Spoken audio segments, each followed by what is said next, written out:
Bien, buenas noches con todos los... ¿Se escucha bien? En primer lugar, quiero saber si todo está ok con el audio. Sí, sí, doctor, todo correcto. Ok, perfecto. Bueno, en principio, darle la bienvenida a todos y cada uno de ustedes a este curso que vamos a tratar del día de hoy, que es básicamente sobre las ciencias forenses, ¿no? Esto quiere decir, pues, en el argot de esta rama de las ciencias forenses, pues es conocido como la ciencia de hacer hablar al hombre desde la muerte, ¿no? Y esto lo vamos a ir explicando a lo largo de la presente sesión. Bueno, gracias por la invitación una vez más a CEFOCAP. Estamos prestos y llanos para siempre estar presentes en cualquier tipo de capacitaciones que nos inviten, ¿no? Y compartirles con ustedes, pues, en esta oportunidad, este tema de hoy que vamos a tratar básicamente sobre el tema de las ciencias forenses, quizá distribuido en cuál es la importancia que tiene esta como ciencias auxiliares, cuál es la importancia de la fotografía forense, qué es y para qué sirve, cuál es esa importancia que nosotros aplicamos cada vez que hacemos este tipo de labor, básicamente englobando toda la ciencia forense, ¿no? Pero vamos a ir un poco hablando de cada una de estas ramas. Y finalmente vamos a hablar sobre la necropsia de ley, que lo vamos a hacer de una manera ilustrativa con imágenes fotográficas. Bien, entonces voy a permitirme compartir la presentación. Eh, Quisiera que me digan si todo están visualizando la pantalla completa, por favor, para poder Correcto, doctor. continuar. Sí, se puede visualizar. Adelante. Ok, perfecto. Entonces continuamos, ¿no? Bueno, vamos a hablar, como le decía, sobre las ciencias forenses, que es básicamente el arte de hacer hablar al hombre desde la muerte. Muchas veces los peritos que hacemos esta labor de las ciencias forenses, pues en entrevistas que nos dan a nivel radial, televisivo, en prensa escrita, etcétera, hasta incluso en conversatorios que tenemos tanto a nivel nacional como internacional, compartiendo las experiencias pues con los colegas, pues se utiliza bastante este término, ¿no? Que en los forenses especializados en esta rama, pues somos los que hacemos hablar a los muertos, ¿no? Lógicamente nosotros no utilizamos de repente una forma de revivirlos físicamente, pero sí a través de algunos rasgos característicos hallados en el cuerpo de la persona que ha fallecido, podemos nosotros determinar o mostrar qué es lo que realmente ha pasado con estas personas, ¿no? Entonces, es así como nosotros conocemos a estas ciencias forenses como el arte de hacer hablar al hombre desde la muerte, ¿no? Es como nosotros explicamos lo que la persona que ha sido, la persona fallecida, que ha sido pues muerto de una manera violenta, nos explica qué es lo que ha pasado, ¿no? Entonces nosotros tenemos que describir eso, nosotros tenemos que hallar esos mecanismos para poder determinar cuál es la causa de muerte, qué es lo que realmente ha pasado. Y viendo el trabajo en necropsia de ley, precisamente voy a comentarles sobre un caso particular, pero esto lo vamos a ver más adelante, ¿no?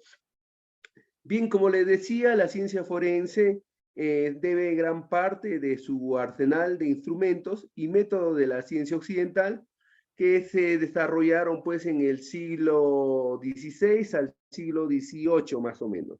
Y precisamente en el siglo XVII ya se enseñaba medicina forense en varias universidades de Europa, ¿no? Entonces, es así como se va formando y cada vez se va adaptando a los métodos modernos el tema de las ciencias forenses. Asimismo, es importante resaltar cómo surge las ciencias forenses, ¿no? O sea, estamos hablando alrededor del año 1880, ¿no? Donde aparece pues la figura de este señor que vemos en pantalla, ¿no? Bueno, es más o menos un diagrama de lo que sería este personaje histórico en el tema de las ciencias forenses. Y se trata después de este señor que es conocido como Jack el Destripador, que es considerado como el famoso asesino de los lúgubres callejones de Whitechapel en el extremo este de Londres. Y precisamente sobre este personaje, pues hay un forense, David Owen, quien en su libro 40 casos criminales y cómo consiguieron resolverse, escribe algo que marca pues la pauta sobre este señor que hasta la fecha pues es un personaje icónico, ¿no? Él dice, más de un siglo después, escritores, investigadores y agentes de policía siguen publicando teorías sobre los motivos y de la identidad del asesino más famoso de la historia. ¿Quién no ha escuchado de repente el nombre de Jack el Destripador? Incluso tenemos documentales, tenemos películas que han sacado, pues, sobre este personaje siniestro, pero un personaje famoso en la época, ¿no? Y que hasta la fecha se sigue considerando como un personaje icónico, pero básicamente del lado oscuro, ¿no? Desde el lado de la criminalidad. Pero la investigación forense, sin embargo, lleva siglos de progreso antes de los trágicos sucesos de Whitechapel a finales del siglo XIX, ¿no? Estamos hablando sobre épocas más antiguas. Y esto es interesante porque hay varios historiadores pues, que han coincidido precisamente hablando sobre los orígenes de las ciencias forenses. Y nos referimos pues a esto de la dinastía Tang, ¿no? Precisamente en el siglo VII, Tien Kien se hizo famoso por utilizar la lógica y las pruebas forenses para resolver crímenes. Entonces estamos hablando de del siglo VII, ¿no? Que es mucho más antiguo al siglo XIX, de lo que ocurrió en esta parte de Whitechapel en Londres, ¿no? Con Jack el Destripador. Pero precisamente en el siglo XIII, en China, se publica un libro que explicaba cómo reconocer las señales de ahogo o estrangulamiento o cómo las heridas podían revelar el tipo y tamaño del arma empleada. Entonces, ya se estaba hablando sobre los inicios de las ciencias forenses, ¿no? Estamos hablando un poco sobre cómo va evolucionando este tema de las ciencias forenses, cómo van existiendo de repente universidades donde enseñaban ya las ciencias forenses y la medicina, obviamente, y cómo a la fecha esto ha ido evolucionando. Y vamos a hablar sobre un caso muy particular que ha ocurrido en nuestro país, ¿no? Se trata de Mamoru Shimizu, este personaje de origen asiático, ¿no? Que es japonés. Pero ¿qué esconde Mamoru Shimizu? ¿Por qué que he decidido tocar el nombre de este personaje aquí? Porque nuestro país no ha sido ajeno también al tema de la criminalidad en los años pasados, ¿no? Y precisamente, pues este señor no es una persona que ha resuelto casos, sino más bien él es conocido como el primer asesino serial del Perú. Y sobre este señor también pues se tejen muchas historias, han existido documentales, se han hecho artículos, ¿no? Pero muy poco se conoce también sobre este personaje, pero es el primer asesino serial del Perú. Y pues precisamente este señor ocurre pues que el 3 de noviembre del año 1944 es donde el Perú conocería a su primer asesino, que sería el primer asesino serial, ¿no? Mamoru Shimizu. Se trata de que el 4 de noviembre del 1944, un día como cualquiera en Lima, las autoridades y los medios de comunicación de la época pues informan sobre el terrible hallazgo de 3 cuerpos sin vida que se encontraban flotando desnudos en la acequia Magdalena del Jirón Tingomaría en Chacra Río, ¿no? Las personas eran de rasgos asiáticos que luego fueron identificados como ciudadanos japoneses, ¿no? Un día después se encontró sin vida el cuerpo de la señora Hanaide Shimizu, la esposa de este personaje, y entonces el crimen ya empezaba a espantar a la población y era el foco pues de los diarios de la época, ¿no? Como los recortes que muestro a continuación. Bueno, acá, ¿no? Sextuple crimen conmovió a Lima, impenetrable misterio cubrió la orgía de sangre, uno de los titulares de los diarios de ese entonces, ¿no? Mamoru habría sido un miembro de la Kunsaku. La Kunsaku, pues, es el nombre de una de las organizaciones secretas que tuvo el Japón. Eso se creía, ¿no? Porque sabemos que en el año 1944, donde bordeaba pues la guerra mundial y todo eso, entonces se creía que este personaje había sido enviado por una organización secreta, al igual que la CIA, la KGB, ¿no? Pero de Japón, al Perú. Pero posteriormente este mismo personaje, Mamoru Uchimizu, desmintió y se descartó que él habría formado parte de este tipo de organizaciones secretas. Lo que más bien había llevado pues a cometer estos crímenes es lo que les voy a contar a continuación, ¿no? Y entre otros de los titulares pues aparecía en la mañana de hoy y ya se interrogará a Sumiko Chimizu, ¿no? Shimizu, perdón.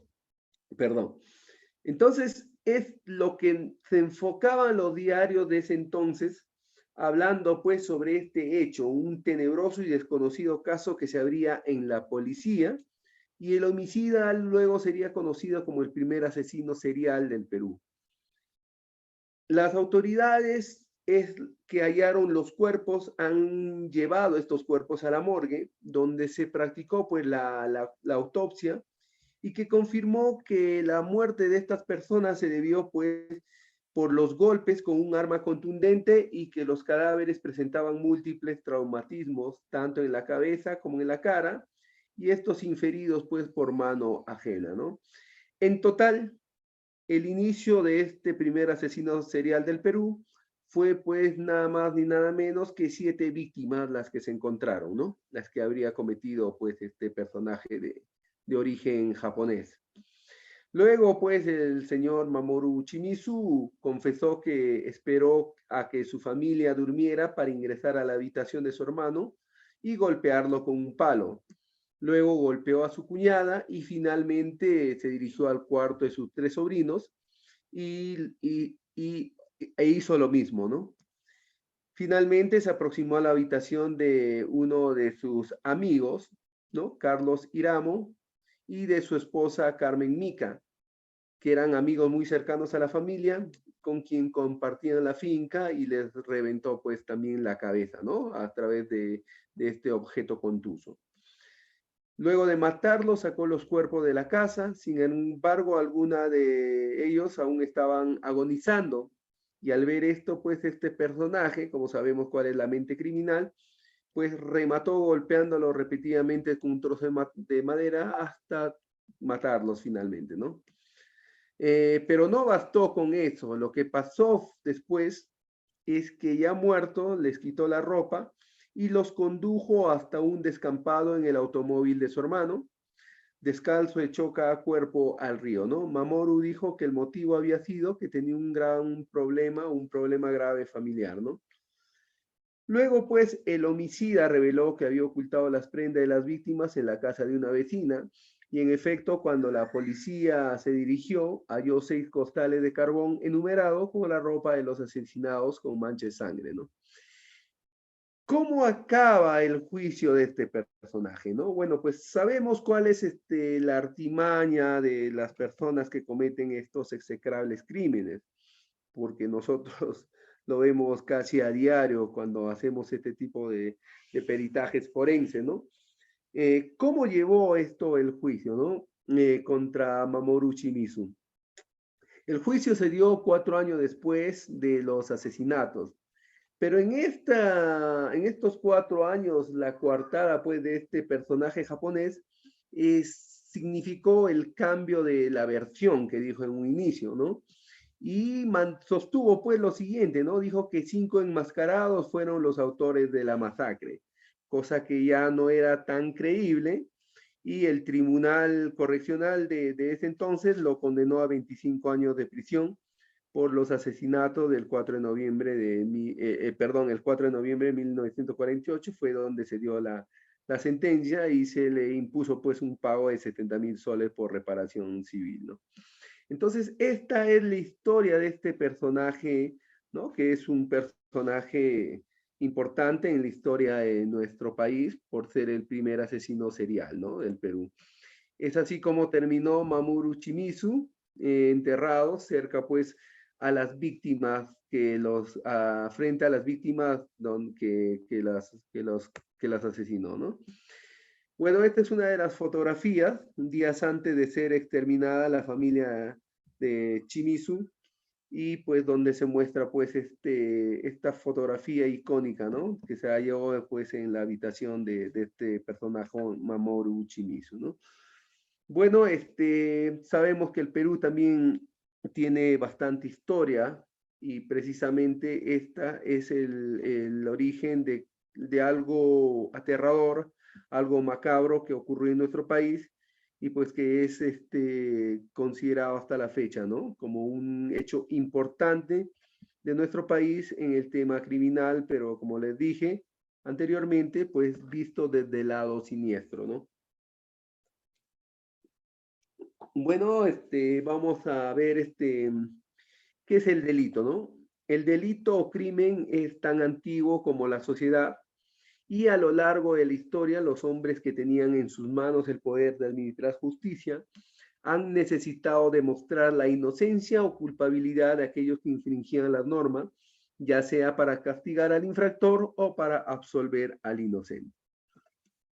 Sin embargo, a lo largo de los años se habla de la ordalía, ¿no? La ordalía, ¿qué es la ordalía, no?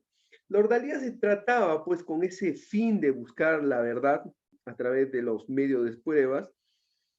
Lo que se hacía es buscar la inocencia o culpabilidad de una persona, pero de una manera absurda, ¿no? Como sobrevivir a pruebas como la ingesta de veneno, sumergirla en agua atado de pies y manos, quemarlo en la hoguera, entre otros, de tal manera que solo aquella que por milagro sobrevivía a tales pruebas era considerada inocente, ¿no? O sea, una forma de demostrar la culpabilidad o la inocencia de una de estas personas, pues era someterlas a este tipo de castigos bastante crueles. Y en el Perú, en Lima, existe un museo donde se refleja todo esto de la ordalía, ¿no?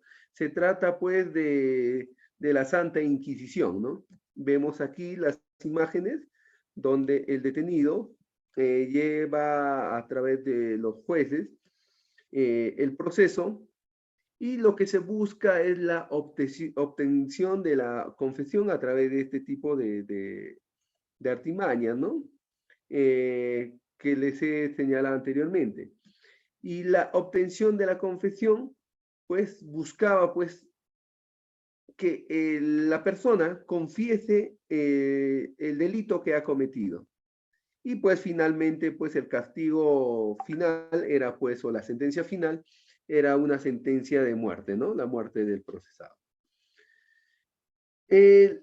¿Cuáles son las ciencias auxiliares que tiene así como ciencias forenses? Pues las ciencias auxiliares, pues debemos referirnos que gracias a los progresos de la ciencia forense, hoy no es suficiente un cuchillo, un par de guantes y una excusa para salir impune de un asesinato.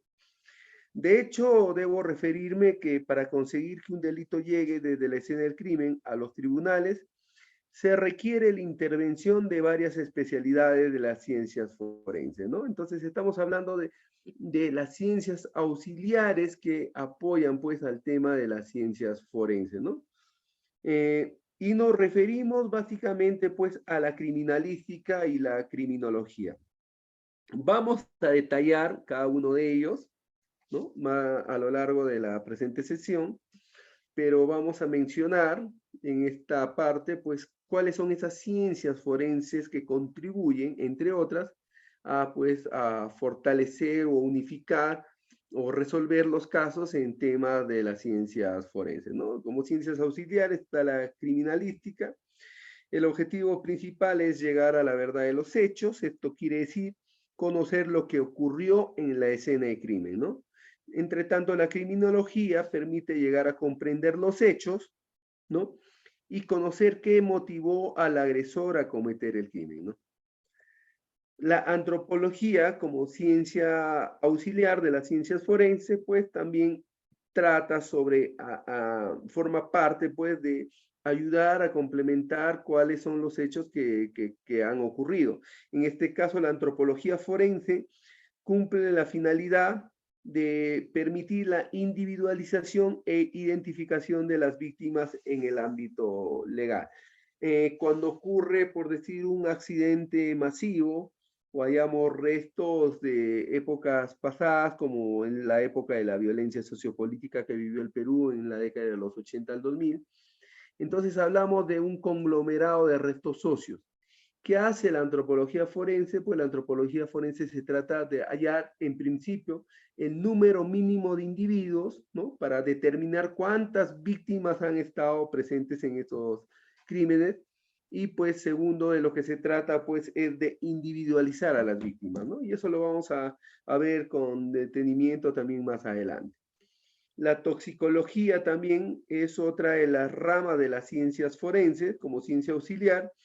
Su objetivo es entender cómo afectan ciertas sustancias químicas al organismo de los seres vivos y encontrar los niveles de estas sustancias a partir de los cuales un compuesto pasa de ser seguro a no serlo. Esta meta es muy difícil de alcanzar, puesto que lo que es inocuo para una persona podría ser letal para otra, ¿no? Entre tanto, otra de las ramas auxiliares, pues nos referimos a la psicología y a la psiquiatría. Estos permiten llegar a comprender los hechos que llevaron a una persona a cometer dichas atrocidades y cómo perturba esto en la mente de la víctima cuando sufre algún tipo de trastorno. En este caso podemos citar como ejemplo a las víctimas que sufren delitos contra la libertad sexual, ¿no? Entonces ahí es muy importante el factor psicológico, el acompañamiento psicoemocional, pues para ver, para permitir que la persona que ha sufrido este tipo de vejámenes pues pueda un poco aminorar pues ese dolor que lleva, ¿no? Que sabemos que es algo muy difícil, pero para eso es importante el apoyo del personal profesional que es psicólogo y también los psiquiatras, ¿no? Otra de las ramas que permite fortalecer las ciencias forenses pues es la genética forense.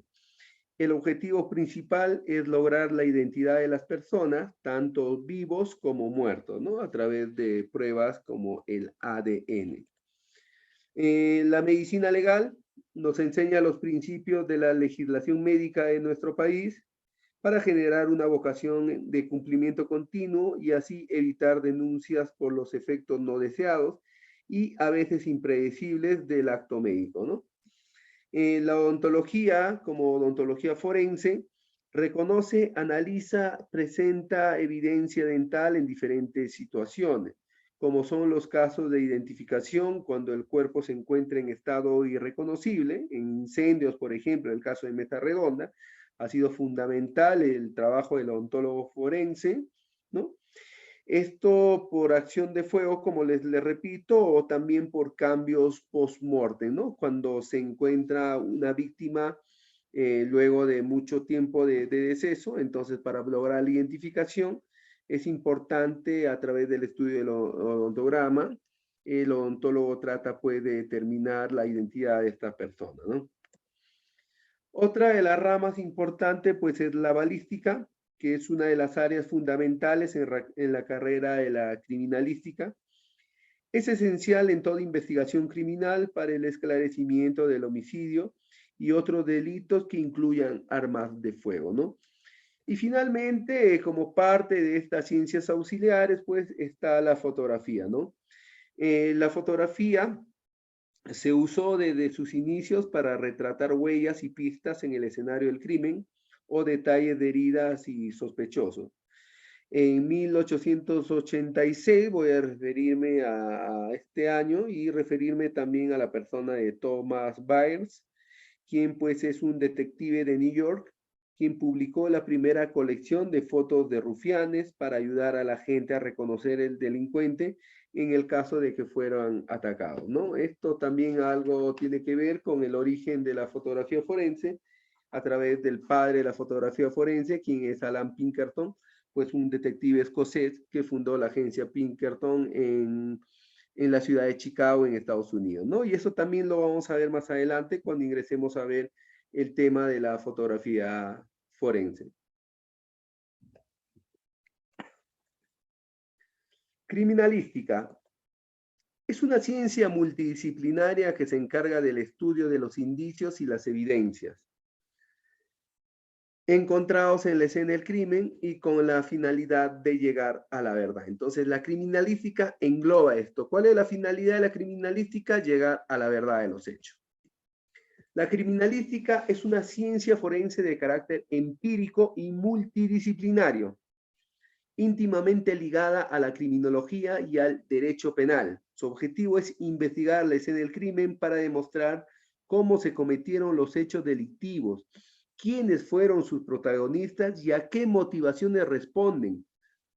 Y todo se engloba con el fin de llegar a la verdad. Al señor que vemos aquí, pues él es Hans Gross, que es conocido como el padre de la criminalística, ¿no? Y conforme ha ido avanzando la ciencia, pues se ha dejado atrás el empirismo. Y esta ciencia se ha sustituido por una disciplina que fue denominada criminalística. Este señor, de origen austriaco, en el año 1894 publicó un libro titulado Manual del Juez de Instrucción como Sistema de Criminalística, que actualmente lo aplicamos los que estamos inmersos en esta rama de la criminalística, ¿no? ¿Por qué? Porque se aplican los avances científicos para interpretar los indicios a partir de las respuestas a las interrogantes. Este señor, Hans Gross, que es el padre de la criminalística, recopila los hechos y los llama criminalística, ¿no? Por eso, como repito, él es considerado como el padre de la criminalística. Pero él nos dejó una frase muy importante, el cual se aplica hasta la actualidad. La criminalística como la ciencia del pequeño detalle, ya que lo más pequeño e insignificante puede dar origen a una buena investigación. A esto voy a referirme un ejemplo de un accidente aéreo de la aerolínea Aeroperú, recuerdan, de una aerolínea que se dirigía hacia Chile, y pues esta aerolínea se precipitó al mar. ¿Por qué? Porque no contaba con los instrumentos de vuelo, ¿no? ¿Qué es lo que había pasado? Pues el personal de mantenimiento cubrió los instrumentos de vuelo donde ingresa el aire que permite controlar el velocímetro y la altitud, cubrió con una cinta adhesiva para poder hacer el mantenimiento de la nave, la limpieza en sí, y se olvidó de retirar esta cinta, ¿no? Entonces el avión cuando ya se encontraba en el aire, pues no podía recibir la altitud, ¿no? Ni la velocidad del avión, entonces estaban volando a ciegas. Es por eso que ocurrió este accidente, lo que se comprobó posteriormente, ¿no?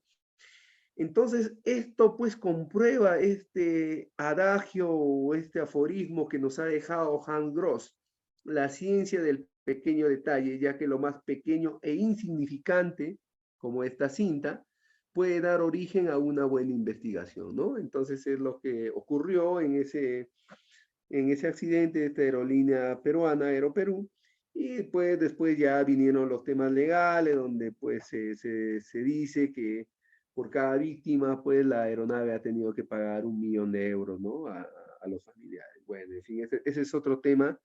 Simplemente era lo mío para mencionar el tema de cómo la ciencia del pequeño detalle puede dar origen a una buena investigación.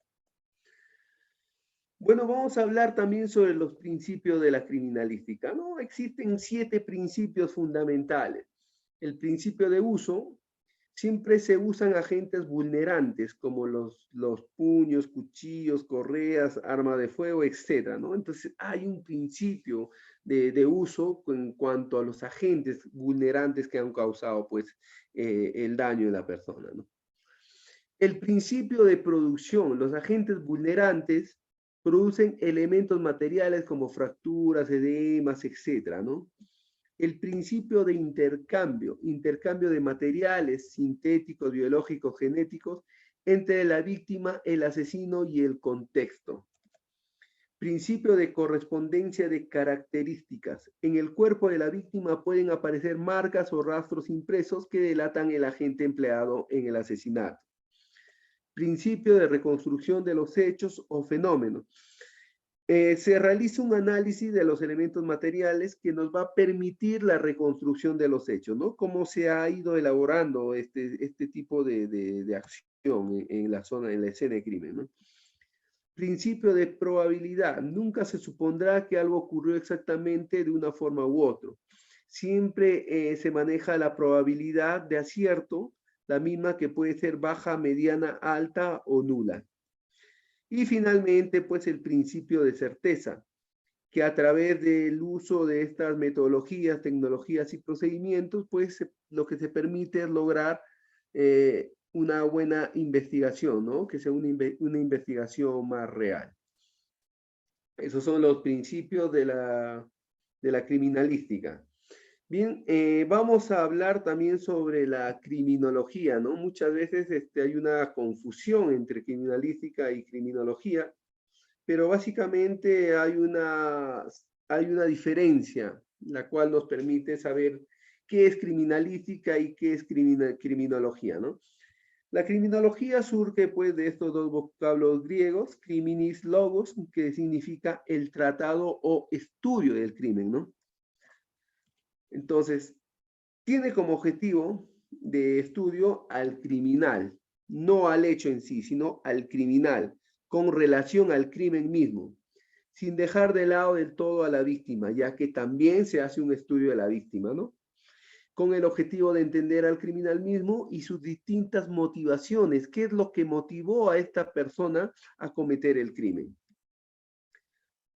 Asimismo, la criminología abarca de forma interdisciplinar el estudio de la conducta criminal, el delito cometido, el autor, las circunstancias y las causas que explican ese comportamiento. La criminalística es distinta a la criminología y vamos a hacer acá una especie de diferencia. La criminalística se basa en ciencias como la física, la química o la biología para esclarecer el delito, mientras que la criminología se ayuda de psicología, de la sociología y de la filosofía. La criminalística investiga hechos presuntamente delictuosos, mientras que la criminología se encarga del delito propiamente dicho. La criminalística aporta indicios y evidencias en la identificación de víctimas. Entre tanto, pues la criminología permite comprender qué llevó a un delincuente a cometer los hechos. La criminalística proporciona indicios y evidencias en la identificación de autores y coautores, y la criminología, pues, permite atender a las víctimas de un hecho presuntamente delictuoso. La criminalística suministra pruebas materiales para probar el grado de participación de los presuntos autores, mientras que la criminología realiza un control social para evitar el incremento de la delincuencia en la sociedad, ¿no? Cuando ocurre un hecho delictivo, entonces lo que hace el criminólogo, pues, es velar por ese entorno social a fin de que, pues, exista, pues, de repente un tema de malinterpretación o un tema de zozobra en ese entorno social, ¿no? Y finalmente la criminalística lo que permite es llegar a la verdad de los hechos, entre tanto la criminología llegar a comprender los hechos, ¿no? Esas son las diferencias que existen entre estas ciencias auxiliares, ¿no? La criminalística o al perito que realiza la labor de criminalística se le llama criminalista, y al perito que realiza la labor de criminología se le llama criminólogo, ¿no? Entonces, criminalista y criminólogo. El criminalista, criminólogo. El criminalista se encarga de realizar el trabajo de campo, recogiendo los indicios, las evidencias. Son peritos que acuden al lugar de los hechos, médicos, biólogos, técnicos necropsiadores, fotógrafos forenses, dactiloscópicos, documentólogo, etc. El criminólogo se encarga de realizar el trabajo en gabinete, lo cual permite comprender por qué una persona ha cometido hecho delictuoso, ayuda a las personas que fueron víctimas de un hecho delictuoso, intervienen psicólogos, asistentes sociales, entre otros, ¿no? La criminalística se centra en el cómo, la investigación en sí. Entre tanto, la criminología se centra en el por qué, la razón de los asesinatos, ¿no? Entonces, estas son las diferencias que marcan pues una pauta entre la criminalística y la criminología, ¿no? Repito, la criminalística se centra en el cómo, ¿no? La investigación en sí, y la criminología se centra en el por qué, cuál es la razón de los asesinatos. ¿Cuál es la importancia, no? La importancia de la criminalística es, pues, porque permite técnicamente y científicamente, permite encontrar la verdad. Policialmente nos ayuda a responder las interrogantes básicas de oro, un hecho delictuoso, ¿no? Y estas son las interrogantes de oro. ¿Qué sucedió? Hay que responder a estas interrogantes. ¿Qué sucedió? ¿Dónde se produjo? ¿Fue en el lugar? Estamos hablando de una escena primaria, secundaria, terciaria, de movimiento, etcétera, ¿no? ¿Dónde se produjo? ¿Cuándo fue? ¿El asesinato se cometió el día en que se halló el cuerpo? ¿Se cometió hace 2 días? ¿Se cometió ayer? ¿Cómo se realizó? Se realizó en efecto con un agente contuso, con un arma de fuego, ¿no? ¿Cómo se realizó? En este caso voy a hacer un paréntesis porque en una escena de crimen se había encontrado pues a la víctima con un cuchillo en la mano, donde pues a primera vista pues se presumía, ¿no? Porque siempre hay que hablar del término de la presunción, se presumía que esta persona se había autoeliminado. Sin embargo, al hacer las pesquisas y al hacer el barrido de la escena de crimen, se halló un otro cuchillo, ¿no? Con evidentes rasgos de sangre también, que había sido utilizado para asesinar a esta persona. Entonces lo que se creía, la persona que cometió el delito quería mostrar es que esta persona se suicidó, ¿no? Entonces, a simple vista, pues se trataba de un suicidio. Sin embargo, al hacer las pesquisas, pues se determinó entonces que no fue ese agente el que causó la muerte, sino era otro agente muy similar, ¿no? Entonces, ¿cómo se realizó? Esa es la manera de cómo se resuelven este tipo de interrogantes. ¿Quién lo hizo? Encontramos una pisada de huellas en una escena de crimen. Decimos, es la huella del asesino. Pecamos muchas veces en afirmar algo que no estamos seguros, ¿no? Encontramos una huella de sangre, puede haber sido una persona que ingresó a la habitación y al ver el cadáver, pues obviamente se horrorizó, se espantó y salió corriendo. Dejó la huella de su calzado, ¿no? Porque era un charco de sangre y pues al ver el cadáver, pues obviamente se impactó y se retiró. Y encontramos la huella de esa persona, pero no queremos decir, no queremos probar que esa persona ha sido la que ha cometido el delito, ¿no? Entonces ahí hay que tener bastante cuidado al momento de hacer las pesquisas, ¿no? ¿Con qué instrumento? Nuevamente vamos a este tipo de principio que les expliqué anteriormente, ¿no? ¿Con qué instrumento se realizó? Encontramos de repente un proyectil de arma de fuego, se realizó con ese instrumento, se utilizó otro instrumento, pues hay que responder estas interrogantes. Y finalmente, ¿por qué ocurrió? ¿Cuál es el móvil que llevó a esta persona a cometer este tipo de asesinato, ¿no? Antropología, centrándonos en el tema básicamente de antropología forense, porque sabemos también que dentro de la rama de la antropología, como un campo holístico, pues también existe el tema de la antropología social, solamente para referirnos al campo de la investigación antropológica forense, ¿no? En el caso de la antropología forense, como subdisciplina de la antropología biológica o física, forma parte de esta disciplina y estudia la diversidad humana a nivel biológico, pero en su vertiente de aplicación práctica utiliza estos conocimientos para encontrar las diferencias, establecer individualidades y, en definitiva, identificar a las personas, ya sean vivas o muertas, con la finalidad de dar respuesta ante una solicitud realizada por un fiscal del Ministerio Público. Pero doctor, la antropología forense no solo se encarga de identificar a los muertos, pues no. Antropólogos forenses acudimos a los penales muchas veces cuando pues una de estas personas que comete actos delictivos, pues sabemos que no dan su nombre real.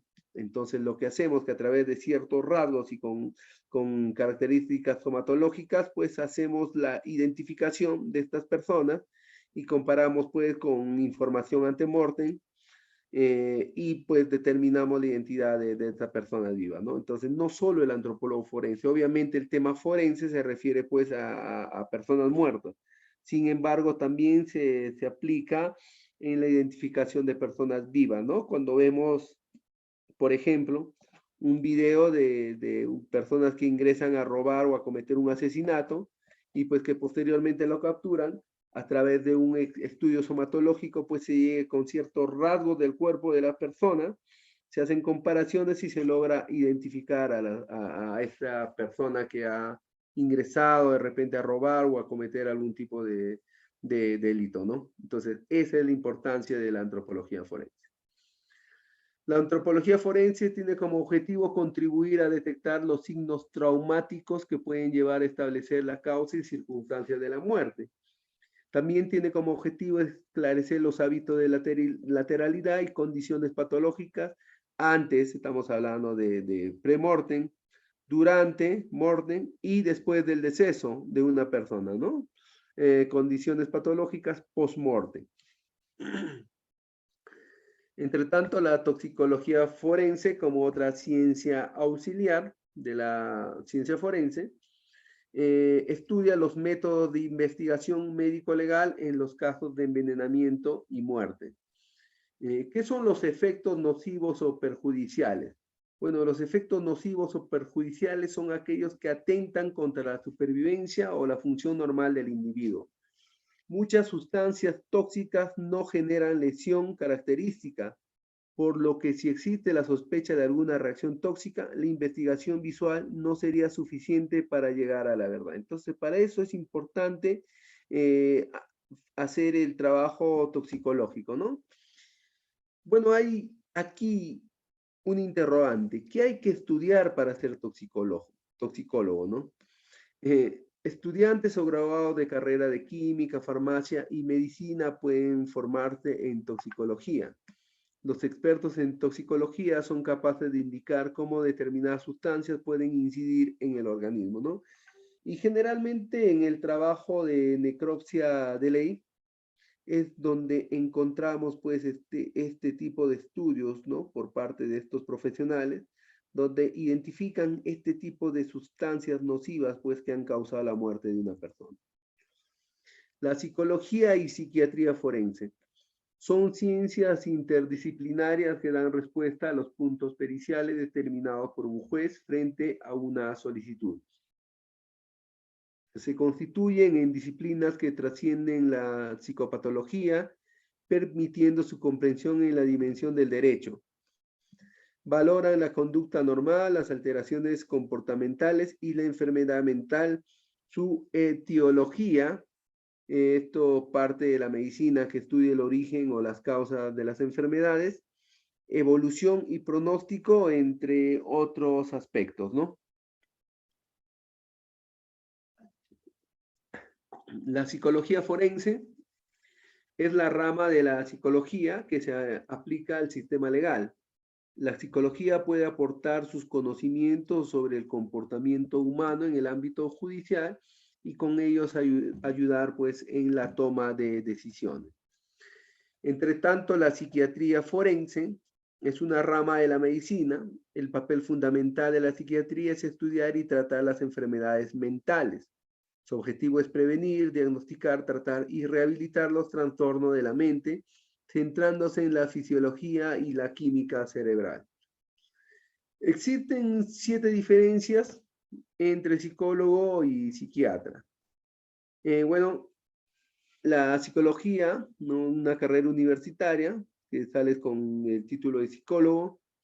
La carrera universitaria de psiquiatría, primero tiene que estudiar medicina para especializarte en psiquiatra, ¿no? La psicología se encarga de revisar o estudiar los problemas psicológicos, mientras que la psiquiatría se encarga de estudiar los trastornos mentales.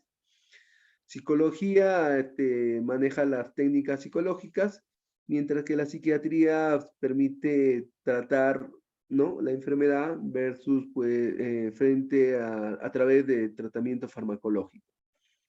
La psicología se encarga de realizar un enfoque global, mientras que, bueno, este enfoque global de la psicología permite realizar un proceso de armonización a nivel comunitario de los mecanismos de evaluación de la conformidad de los productos, esto con respecto a la normativa que les resulta aplicable, ¿no? Este es el enfoque global que realiza el psicólogo en este caso, mientras que el psiquiatra realiza un enfoque biologicista. ¿Qué quiere decir el enfoque biologicista, no? Asocia la sexualidad ligada a la reproducción y su relación con la salud ligada a las infecciones de transmisión sexual, ¿no? Esto bajo la mirada del data duro, ¿no?, que es el sexo de las personas, cuyo correlato social complementa pues el tema de modales, los roles, los comportamientos, las expresiones, y esto se entiende como género, ¿no? Entonces, esto habla sobre un enfoque biologicista que realiza, en este caso, el psiquiatra, ¿no? El psicólogo realiza sesiones más largas, mientras que el psiquiatra realiza sesiones más cortas, ¿no? Las sesiones son más frecuentes en el caso del profesional en psicología, mientras que para el profesional en psiquiatría, pues las sesiones son más espaciadas, ¿no? El psicólogo se interesa, perdón, por las causas y el contexto, mientras que el psiquiatra se interesa por los síntomas.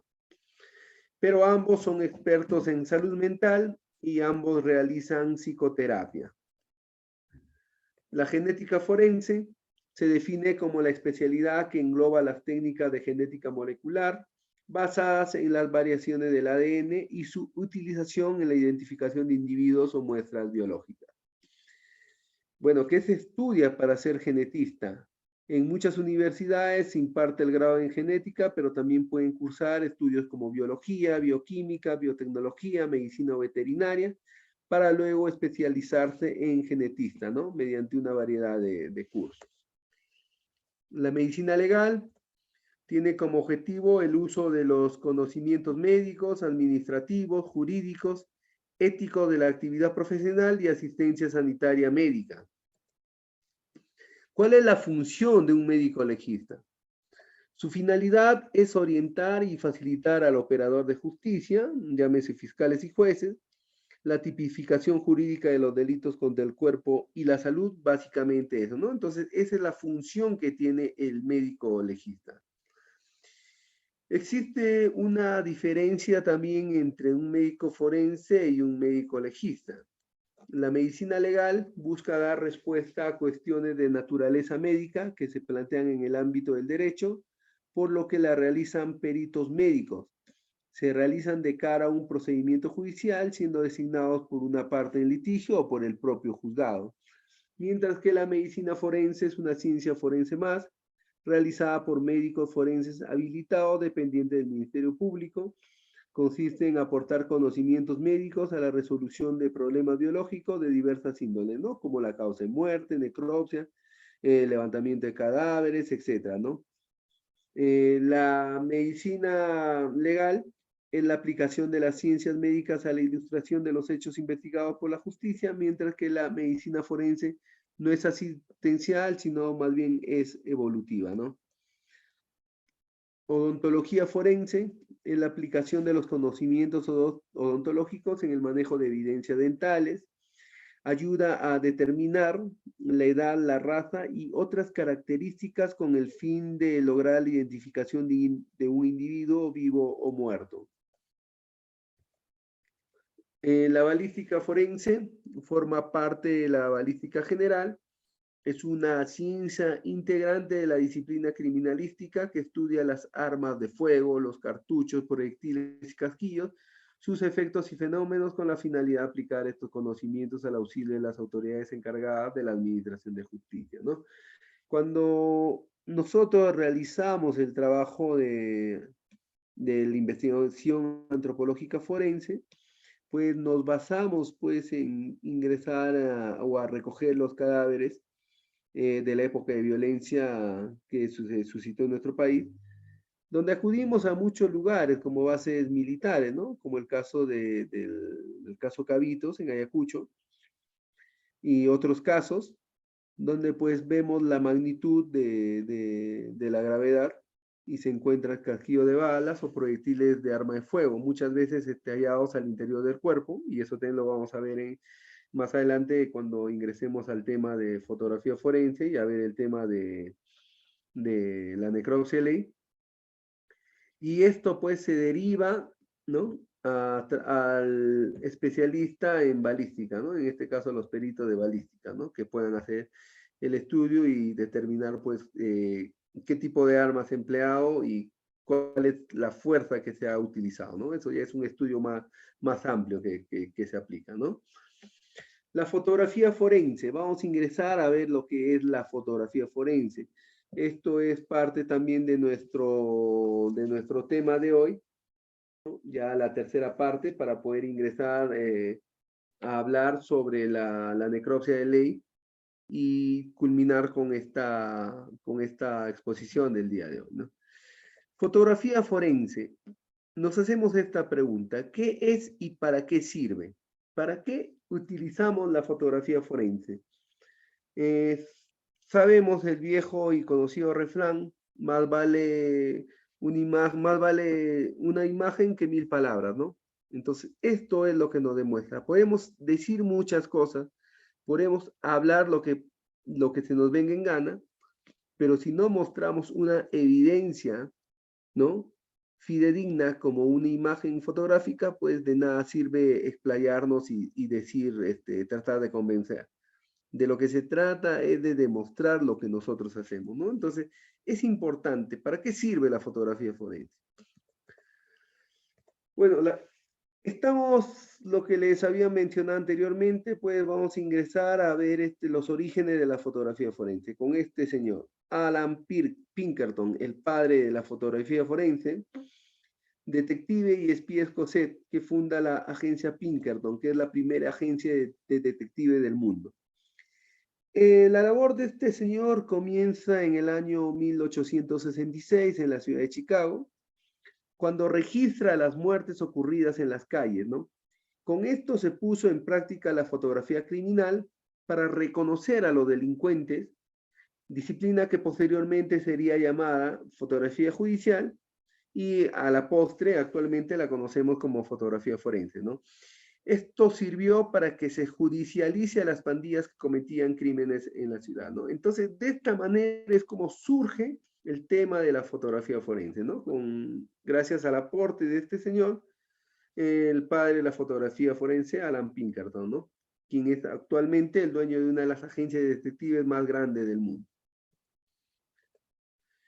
Pero en definitiva, ¿qué es la fotografía forense? La fotografía forense es considerado como una valiosa técnica de extensa aplicación criminalística y cumple dos condiciones principales: exactitud y nitidez. Con el fin de obtener estos dos requisitos es necesario utilizar un material adecuado, tanto en lo que se refiere a la totalidad del aparato fotográfico en sí, como al material fílmico, ¿no? Ya sea esto en negativos y positivos. Bueno, anteriormente hablábamos pues de rollos de películas, ¿no? Negativos que nos servían para utilizar estos posteriormente, imprimir las fotografías y tenerlas en imágenes positivas, ¿no?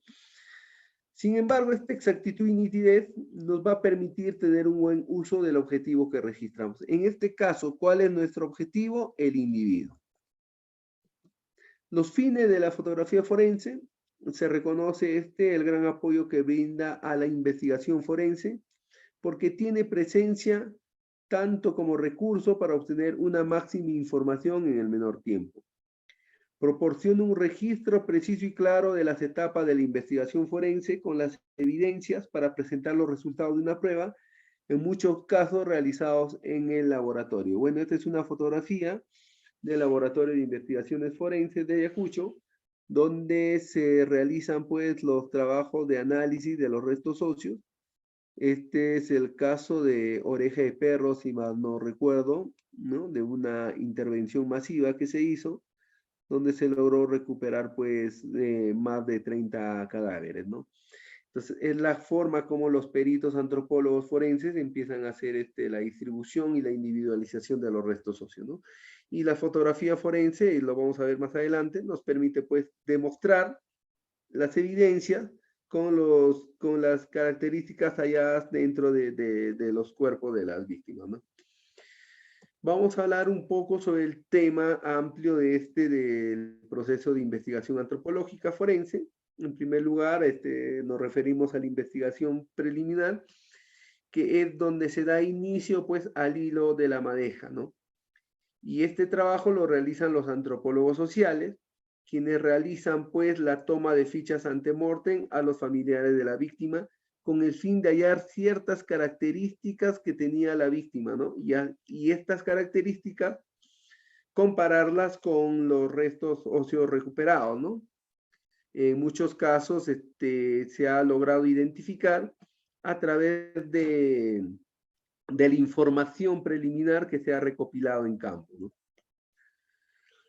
Es importante en este primer proceso de la investigación preliminar registrar algún tipo de documentación que nos dé fe de que la persona ha existido y ha tenido ciertos documentos que han permitido a la persona determinar de quién se trata, ¿no? Como en este caso, se tienen que tomar las partidas de nacimiento, las actas de nacimiento, de defunción, DNI, libreta electoral, militar o todo tipo de documentación que se encuentre.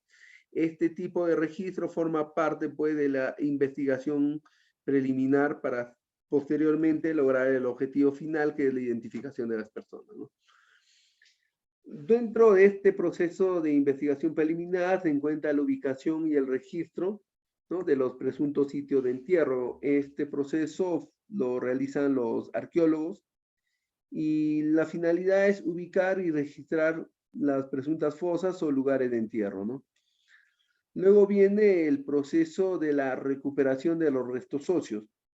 En este proceso, pues, los arqueólogos realizan la recuperación ya de los individuos, que en muchos casos las víctimas son depositados en fosas comunes y parajes, y otros son enterrados por sus familiares en cementerios, ¿no?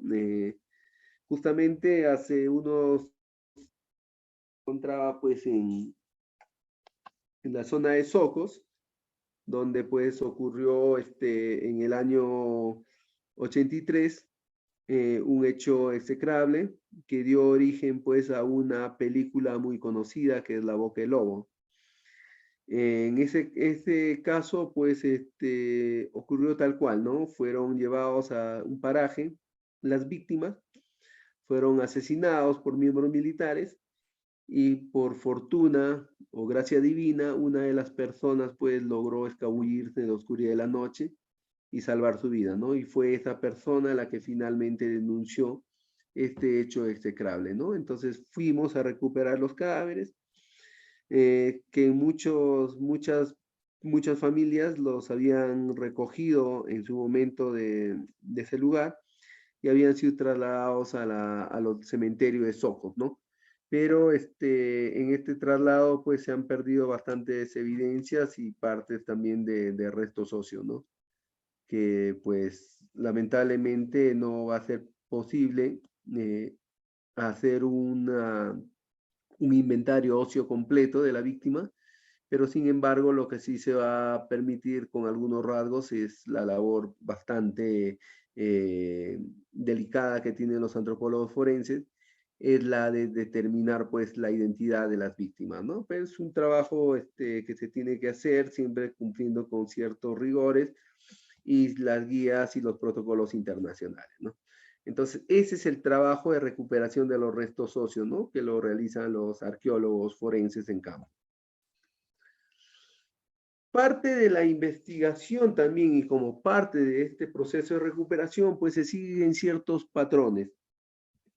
Y uno de ellos, pues, como parte del registro, es hacer la toma panorámica. Aparentemente esta imagen nos muestra pues un panorama, ¿no? Un valle, un paisaje muy bonito. Sin embargo, la importancia de la toma panorámica radica en observar la ubicación del lugar de entierro desde una perspectiva general. Por eso se habla de una toma panorámica. Estamos observando, en apariencia, pues es una toma panorámica de un lugar. Sin embargo, donde nos apunta la flecha es el lugar donde está el sitio de entierro, ¿no? Entonces es una toma desde una perspectiva general. La misma toma con un ángulo de acercamiento donde se observa con mayor alcance pues el lugar de entierro, ¿no? Y ya la toma nos muestra claramente el lugar de entierro, ¿no? Donde ha sido, han sido victimadas estas personas enterradas o inhumadas en este paraje, ¿no? Ya la toma del primer plano del lugar de entierro. El familiar de la víctima indica el presunto lugar de entierro. Se hace pues el proceso de delimitación o la cuadrícula realizado en el lugar de entierro donde se va a permitir realizar el trabajo, ¿no? Son ciertas características propias que se aplican como parte del protocolo de la recuperación de restos óseos y esto lo realizan pues los arqueólogos, ¿no? En la primera imagen podemos observar la ubicación de la fosa, donde se evidenciaría la presencia de la víctima. Y en la segunda imagen es ya cuando se empieza a hacer el trabajo de la excavación, podemos observar la matriz de la fosa, ¿no? Que en suma vendría a ser el primer hallazgo del individuo. Esta es una fosa común donde se halló 10 individuos en la zona de Pusca, la provincia de Huanta, en Ayacucho. Podemos observar que se ha colocado en la fosa los números de cuerpos, ¿no? En este caso estamos hablando de 10 individuos, ¿no? Aquí está el individuo número 7, el individuo número 8, en este caso el individuo número 9, se trata de un individuo ultrauterino, quiere decir un feto que se encontraba en el vientre de esta víctima, codificado con el cuerpo 5, ¿no? Y finalmente el cuerpo número 10. Se muestra 8 imágenes que fueron depositadas en una misma fosa en la zona de Cayara, esto en las alturas de la provincia de Fajardo, ¿no? Estamos observando la posición, cómo se encuentran y cómo se van enumerando los cuerpos que se van hallando, ¿no? Esta es la posición y ver la forma, cómo se identifica cada uno de ellos y tratar de individualizarlos por la posición, cómo se van encontrando, ¿no? Entonces, esta es una de las formas cómo se encuentran los cadáveres en fosas.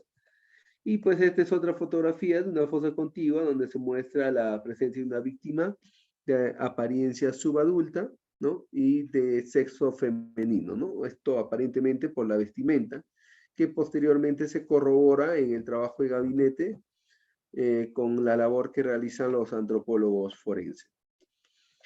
La foto final del proceso de exhumación o recuperación de los restos óseos, pues es el fondo de fosa, ¿no? Donde se muestra ya que tras haber recuperado los restos, ya no hay evidencia debajo de los mismos.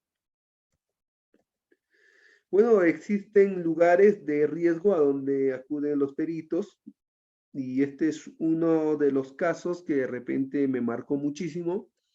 Es el caso Pucutu, que se encuentra en las alturas de Fajardo, en el lugar conocido como Cayara, ¿no? Este es el caso Pucutu. Se trata de una oquedad geológica que tiene una profundidad de 75 metros y donde se llegó a recuperar a 2 individuos, ¿no?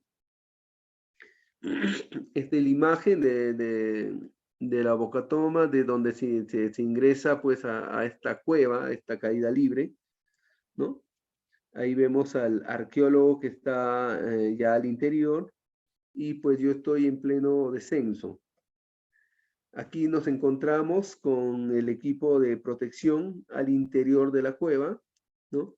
Bueno, es un caso que me ha marcado y me ha impactado eh, por la forma como hemos ingresado utilizando sogas artesanales, ¿no? Haciendo este trabajo sin arneses, básicamente con las sogas que eran y nuestro equipo de protección y los cascos y las mascarillas antigases que habitan en esta cueva.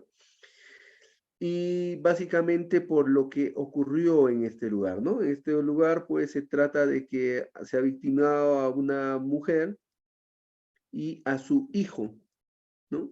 Una persona de sexo femenino y un subadulto, ¿no? Podemos observar los restos óseos, cual se le asignaba al cuerpo 1, donde también se encontraron restos animales, puesto que pues, los restos animales se trataba de una ganado vacuno que se había también resbalado y había caído al lugar, ¿no? Pero justo en la caída de la cueva hallamos a esta persona de sexo femenino que vendría a ser la mamá del niño, ¿no? Y ingresando hacia el interior, ya casi a unos 10 metros al interior de la cueva, encontramos a esta persona subadulta, ¿no? Sacamos la hipótesis de que esta persona, este niño, sobre todo, bueno, creo que la madre tuvo una muerte inmediata, mientras que el pequeño que presenta una fractura a nivel del cráneo, pues se mantuvo con vida todavía, ¿no? Un tiempo y ingresó, por lo menos se trata de unos 10 metros hacia el interior, y se recostó, como vemos en esta posición, y es como pues hallamos el cuerpo de este niño, y ya imagínense pues el sufrimiento que habrá tenido, ¿no? Ese momento de hallarse con vida y de pues prácticamente sentirse pues inutilizado para poder salir de este lugar que si para nosotros ha sido difícil ingresar, pues imagínense, también la salida ha sido muy difícil y más aún con estas personas que han sufrido este tipo de caídas, ¿no? Entonces, ese es de repente uno de los casos que me ha impactado bastante, ¿no? Aquí estamos con mi amigo el arqueólogo y mi persona, cómo hemos salido de esta cueva, ¿no? Que valgan verdades, pues ha sido muy dificultoso. Y si observamos la parte de atrás, aquí él es el conductor y no está haciendo un saludo, lo que pasa es que está mostrando las manos. Y si vemos bien, las manos presentan una coloración rojiza. Y es que el esfuerzo que ha hecho él para poder jalarnos y sacarnos del lugar ha permitido pues que se dañen sus manos, ¿no? Pero pues se ha logrado salir de este lugar y se ha logrado recuperar estos restos y que a la postre ha permitido pues identificar a la madre y al hijo, ¿no? Y pues gracias a Dios se logró identificar y entregar a sus familiares, ¿no? Bueno, la cadena de custodia, como parte también del procedimiento y del protocolo que se sigue, pues se inicia tras la recuperación de los restos, ¿no? Y estos son colocados en bolsas y en paquetes de papel craft, ¿no? Para mantener los huesos secos y bien conservados. Las bolsas y los paquetes son colocados en caja de cartón, como podemos observar, donde finalmente va a ser lacrado con cinta de embalaje y será verificado y sellado por la autoridad fiscal, ¿no? Los restos óseos son trasladados hacia las instalaciones del laboratorio forense, donde serán internados en espera de la programación del análisis de los restos. La siguiente etapa es la etapa de análisis de los restos óseos, En este proceso, el médico forense es pues quien determina las causas de muerte, mientras que el odontólogo y los antropólogos forenses son los encargados de identificar a los individuos, ¿no?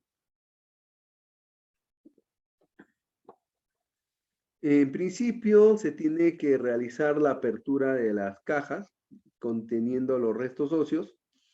Este es el primer inicio para dar, esta es la primera imagen que se tiene que hacer para dar inicio a la labor ya netamente de análisis, ¿no? Y siempre tiene que estar presente la autoridad fiscal. Aquí vemos cómo las cajas, una vez aperturadas, se extraen las bolsas de papel craft, son colocados, verificados y contados por el fiscal y que tiene que coincidir tal cual figura en la cadena de custodia, pues es la cantidad de bolsas y paquetes que han llegado desde el campo, ¿no? Desde la recuperación en sí. Esta fotografía se trata de la disposición anatómica. La finalidad de estas fotografías generales es mostrar al individuo completo y también las piezas presentes y las ausentes, ¿no? Como en estas dos fotografías. La primera fotografía que vemos que en apariencia está el individuo con las piezas completas y el segundo pues el individuo incompleto, ¿no? Entonces esto nos permite realizar el trabajo de inventario óseo, ¿no? El inventario óseo. Bueno, estas son algunas fotografías de la vista general de las costillas, vista general de las escápulas, ¿no? Y de la zona de la pelvis, ¿no? El registro fotográfico dental es una de las imágenes muy importantes que se tiene que realizar, no se puede obviar esto como fotografías, fotografías importantes. La vista frontal del cráneo, el primer plano de la zona anterior, la vista lateral derecho y las arcadas laterales, ¿no? Lo mismo se hace para el lado izquierdo, ¿no? Con el primer plano de las arcadas del lado izquierdo. La vista de la arcada superior, el primer plano de la vista de la arcada superior, que nos va a permitir determinar estas características individualizantes, como esta corona dorada. No podemos aventurarnos a decir que se trata de un diente de oro. Tenemos que mencionar como una pieza dorada, ¿no? Hasta que no demostremos lo contrario, ¿no? No nos equivoquemos nunca en mencionar. Y esta pieza, pues, que presenta una curación con amalgama, ¿no? Y esto cuando se hace la ficha antemortem y se le pregunta si la víctima, pues, en algún momento había acudido al dentista, pues, muchas veces refieren, ¿no? Y ellos, obviamente, los familiares van a decir, sí, tenía un diente de oro, tenía curaciones, ¿no? En esa época que se utilizaba la amalgama, entonces eso se corrobora y con los restos que se han recuperado, pues sí, entonces se presume ya la identidad de las personas, ¿no? Finalmente, la vista de la parte oclusal de la zona inferior, donde podemos observar desgaste dental y ausencia de piezas dentales, ¿no? Entonces, si alguna vez fue al dentista, sí fue al dentista. ¿Se le extrajeron los dientes? Sí, ¿qué parte? Ah, esta parte del costado de la parte baja. Obviamente ellos lo van a decir así. Entonces, esta fotografía nos permite corroborar que en efecto se trata pues de la persona, ¿no? Bueno, hay algunas características dentales también que se tienen que tomar, como en este caso se trata de la translucidez dental, que nos permite pues determinar la estimación de la edad. Aquí también tenemos pues un detalle de un objeto metálico en la pieza dental, que pues esto nos permite obtener pues una característica individualizante, ¿no? De la persona. Bueno, aquí podemos observar también las fotografías del perfil biológico. Vemos la vista anterior del coxal derecho para estimar la edad y sexo. Vista en detalle de la rama isquiopúbica, que nos permite la estimación del sexo. Y la vista en detalle de la carie de la sínfisis púbica, esto pues para determinar la edad, ¿no? Aquí vemos la carilla de la sínfisis púbica, donde podemos observar estos rasgos que nos permiten, pues, obtener la diferencia de edad, ¿no? Un individuo subadulto, un adulto medio, pues, y una persona ya bastante mayor, ¿no? Detalle del extremo external de la clavícula derecha e izquierda para la estimación de la edad, ¿no? En este caso, y también que nos permite determinar la lateralidad. Las lesiones y patología, en este caso estamos observando detalle de fractura en el lado izquierdo del cráneo, un detalle de lesión en las vértebras cervical. Lesión en cráneo por proyectil de arma de fuego, donde podemos observar dos ingresos, uno tangencial y uno que ha sido producido de manera directa, ¿no? Este es el detalle de la zona de salida del proyectil de arma de fuego. Acá vemos también otro detalle del ingreso del proyectil de arma de fuego, ¿no? Como ha ingresado, pues, y uno de los métodos y las técnicas que utilizamos para poder demostrar esto son las trayectorias, ¿no? Que nos permite definir cómo es que ha impactado o ha ingresado este proyectil y cómo ha salido, ¿no? Qué es lo que ha dejado a su paso. Este es un detalle de la posición de cráneo con ingreso de proyectil de arma de fuego. Es importante tener en cuenta y mencionar que debemos nosotros siempre ir de lo general a lo específico. Nunca podemos regirnos en esta fotografía, ¿no? Sin mostrar de qué lado se trata, porque muchas veces, y lo vamos a ver en un ejemplo más adelante, nos centramos en mostrar el detalle en sí de alguna lesión, ¿no? Pero no mostramos teniendo un punto de referencia. En este caso es importante tener en cuenta eso, el punto de referencia, y por eso es importante irnos de lo general a lo específico, ¿no? Y esto es el impacto del proyectil de arma de fuego, de la salida del proyectil, ¿no? Cómo es el daño que está generando, ¿no? En el cráneo. Bueno, estas son una de las fotografías que nos muestran, pues, la toma interior, el interior del cráneo, ¿no? Que nos permite ver los detalles de las fracturas que se ha ido generando, ¿no? Detalle también del resto óseo y del impacto de proyectil de arma de fuego, ¿no? En la parte superior de la víctima, y vemos pues cómo ha atravesado pues estos dos proyectiles, ¿no? Con la trayectoria que nos indica cómo ha ido, cómo ha ingresado y cómo ha salido y cuál es el daño que nos ha causado, ¿no? Vemos aquí una fotografía de la quinta costilla del lado derecho, mostrando fractura e incisión. Y aquí vemos los detalles, ¿no? De lo que ha dejado, ¿no? Este es el caso de un detalle de la incisión por objeto de hoja laminar punzocortante, ¿no? Vemos aquí la fotografía en detalle. Bueno, esta es una fotografía de la patología degenerativa en las vértebras lumbares, que es conocido como osteofitosis. Y estos rasgos son muy característicos de las víctimas que nos permiten acercarnos a lograr la identificación, que es el objetivo final que nosotros tenemos, ¿no? Como esta es una fractura perimortem, ¿no? Ubicado en el extremo external de la costilla, de la quinta costilla izquierda, ¿no? Esto ha sido generado por un objeto contundente. Otra fractura perimortem, lo vemos por la discontinuidad en el tejido óseo que es compatible con un objeto cortante de borde laminar, filo y punta, ¿no? Esto ha sido generado en las vértebras cervicales, ¿no?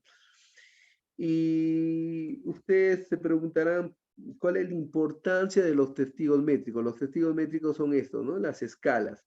Es precisamente para determinar cuál es el tamaño o la dimensión del daño que se ha causado, ¿no? En este caso se logra medir y se logra comparar, pues, y saber cuál es la medida que ha generado, el daño que ha generado, ¿no? ¿Cuál es la medida que tiene?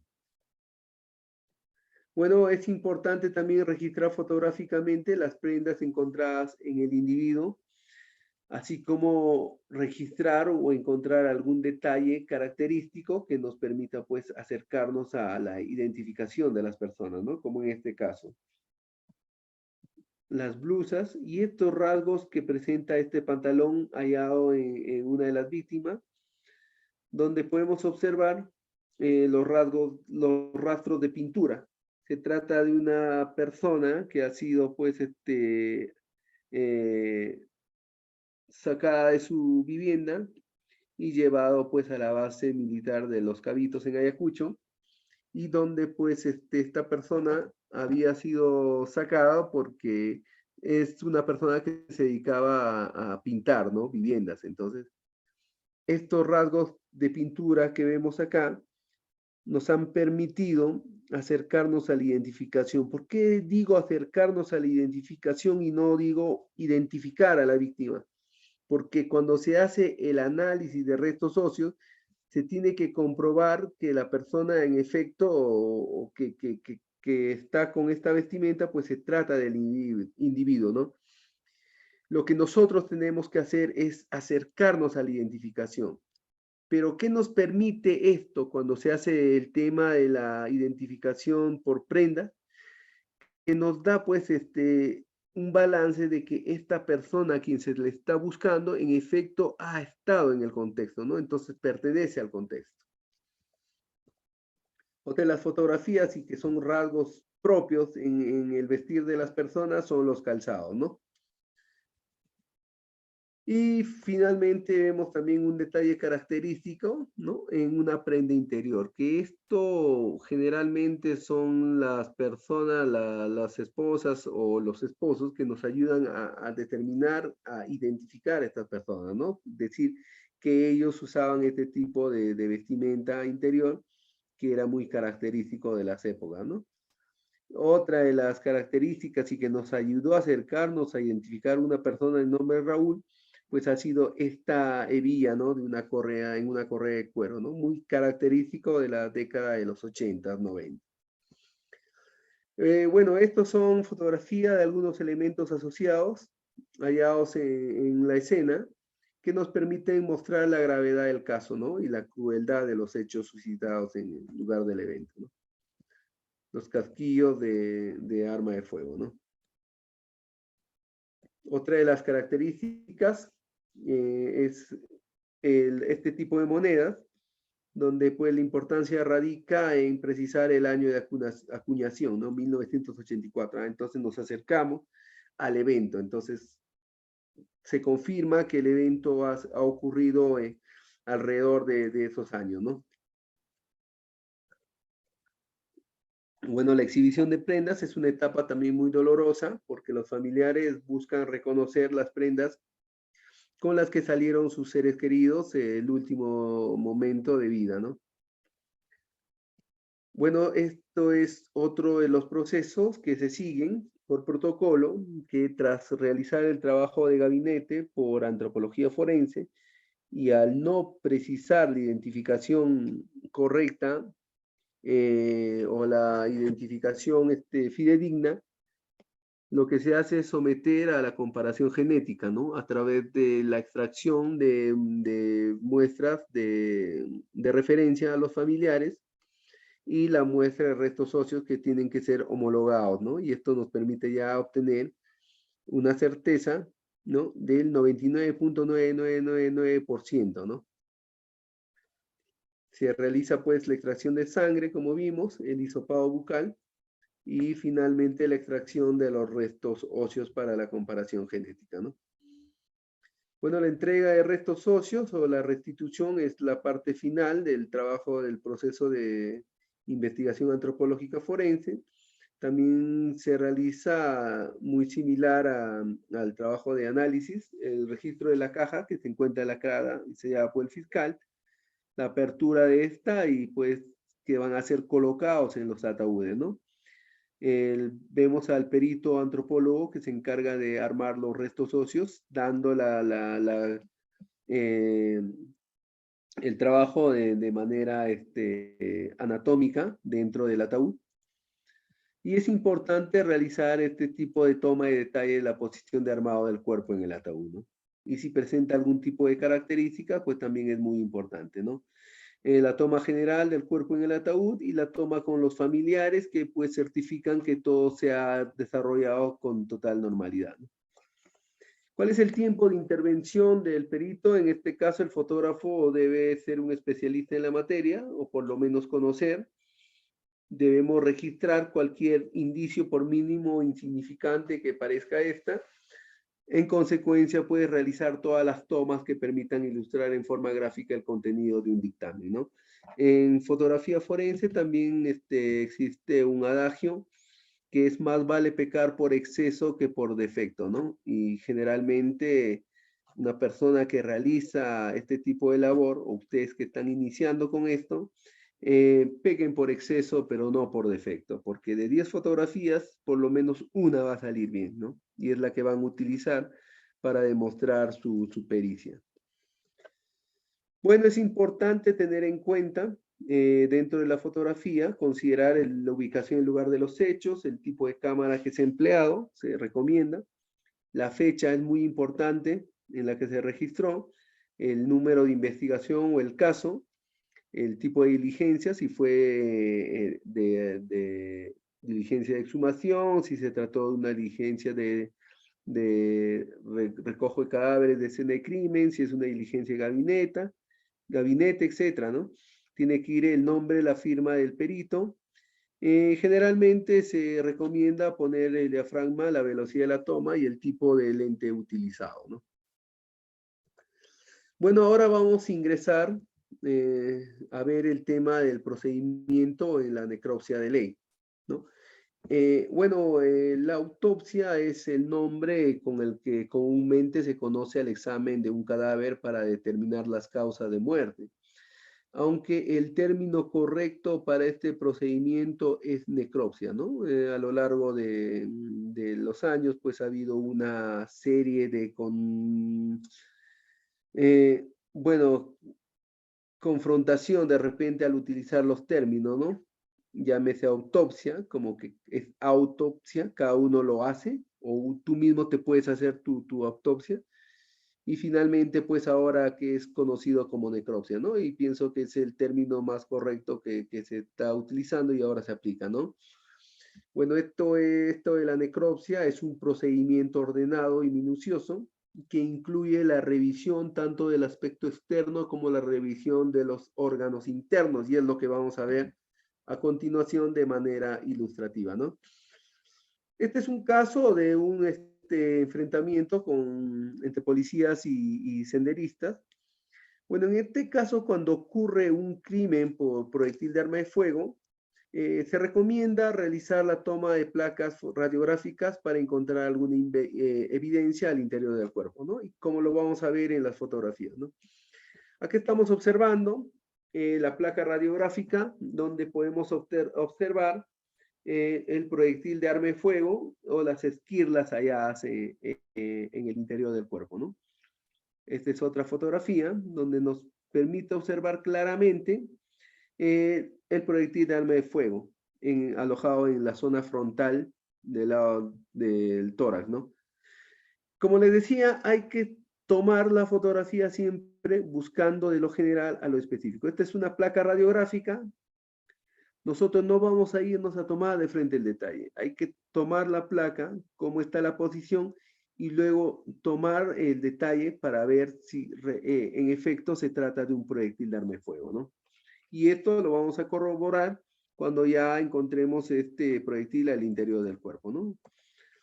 Este es el detalle del proyectil, hallado, pues, como vemos aquí, a la altura de la parte posterior del torso, en la espalda, el detalle del proyectil. Y este es el cuerpo de la víctima, ¿no? Donde podemos observar cuál ha sido la secuencia del impacto de los proyectiles de arma de fuego, ¿no? Y para eso hay que utilizar la trayectoria y hay que utilizar números o letras que nos permitan hacer, pues, seguir la trayectoria del proyectil, ¿no? Aquí estamos observando la fotografía donde está el segundo impacto.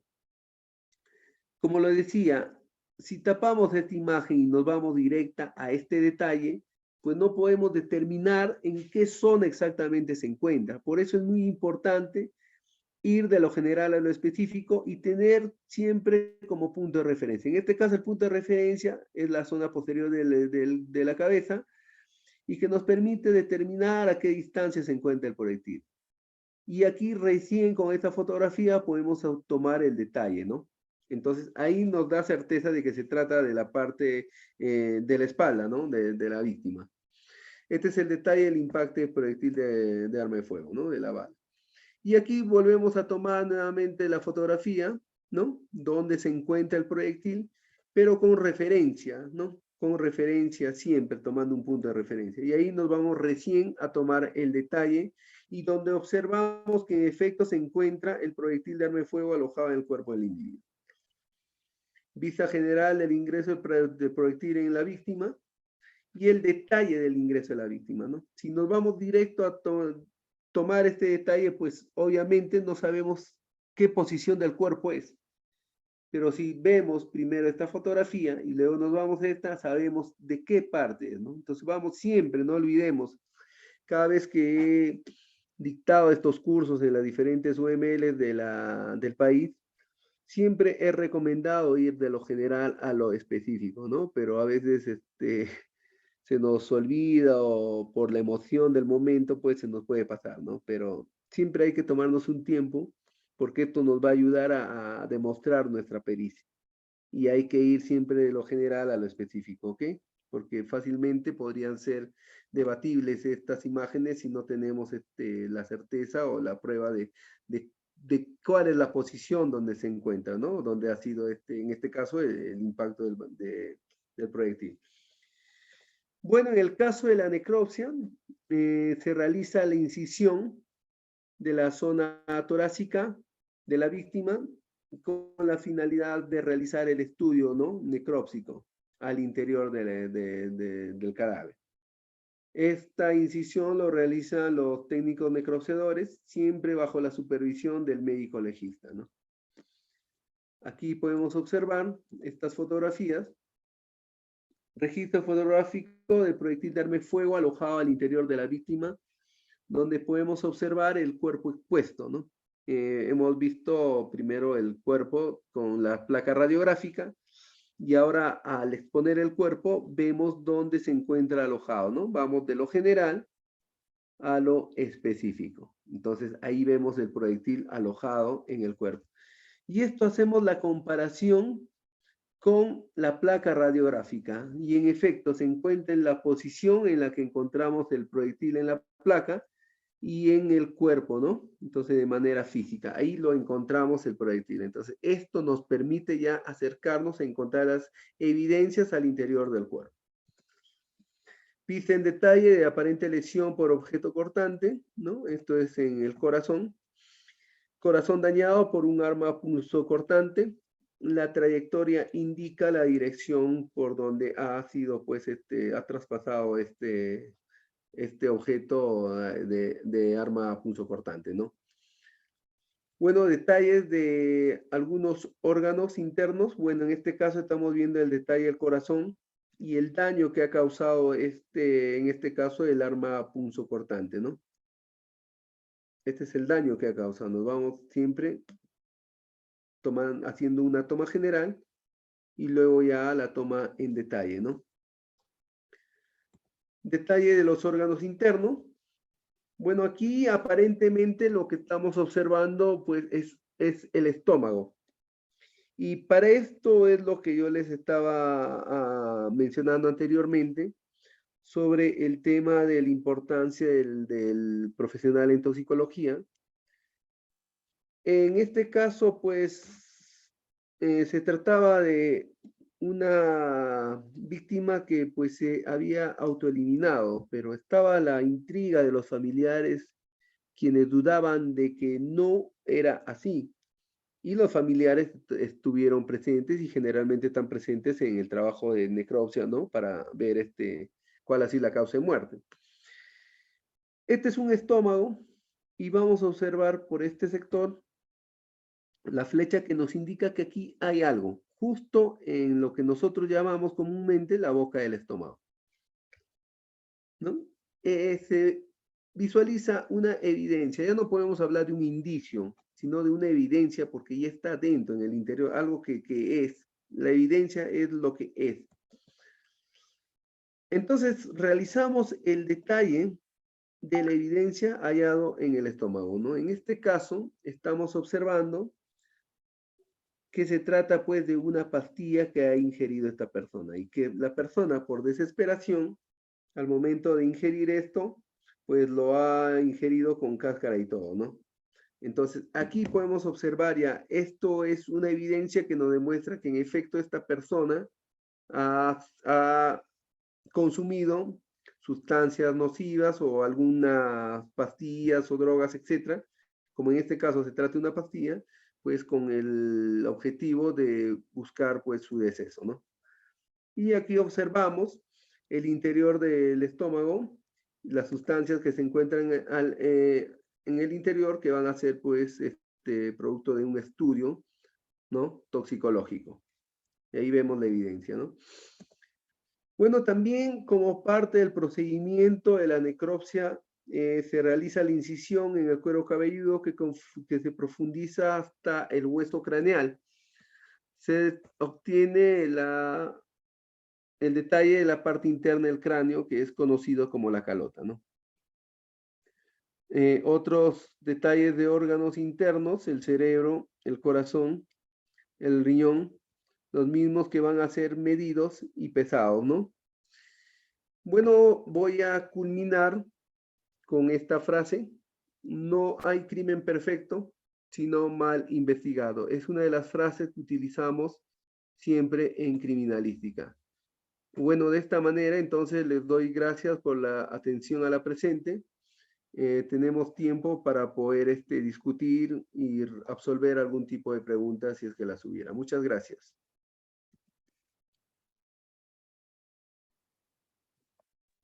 Muchas gracias, doctor, por la excelente disertación del día de hoy. Vamos a pasar a la ronda de preguntas. La ronda de preguntas consiste en hacer preguntas a través del chat o a través de la opción de levantar la mano. Si hay participantes que desean hacer preguntas en estos momentos, pueden hacerlo.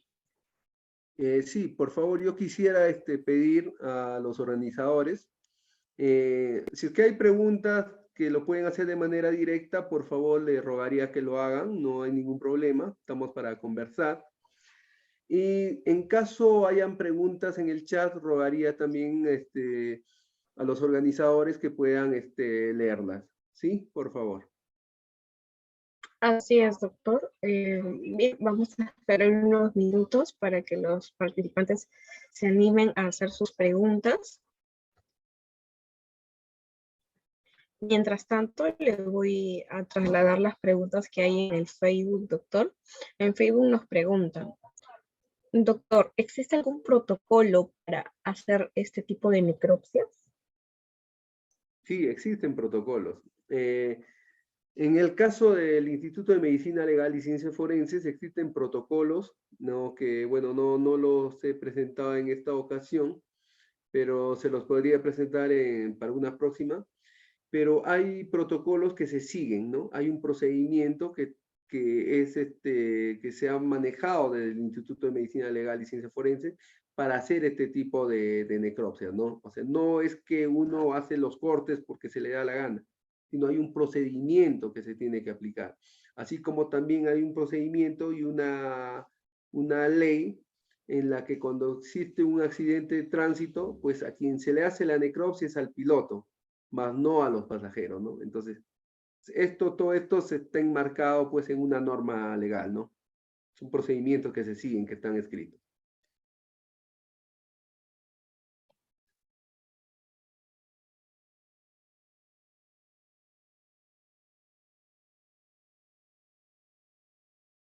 ¿Sí? ¿Se escuchó? Muchas gracias, doctor, por la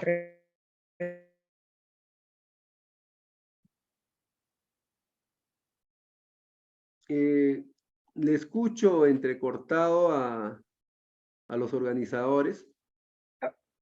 Ahora me logra escuchar correctamente, doctor. Ahora sí, sí, por favor, si vemos, Le tratamos preguntaba, le trasladaba la pregunta de Ricardo Altamirano. Él nos pregunta si existe alguna institución pública o privada en la que se enseñe fotografía forense. sí, a ver, gracias, Ricardo me dijo, ¿no? Si es que se enseña fotografía forense. Existen, sí, instituciones donde enseñan fotografía forense, incluso bueno, en la universidad lo que se sigue o en institutos, en el caso mío yo estudié en el John Logie Baird, se estudia la carrera de fotografía, pero para especializarse ya en fotografía forense, pues yo he llevado cursos internacionales y también cursos nacionales, donde pues me he especializado en el tema de fotografía forense, ¿no? El Instituto Nacional de Criminalística y Seguridad de Lima, lo pueden encontrar tal vez con esa sigla, con ese nombre en el Internet, dicta varios cursos sobre especialidad en fotografía pericial forense, ¿no? Es la que yo seguí también en el instituto y también la que seguí, como les repito, en otros cursos y en universidades, ¿no? Sí existen cursos donde uno se puede especializar en fotografía forense.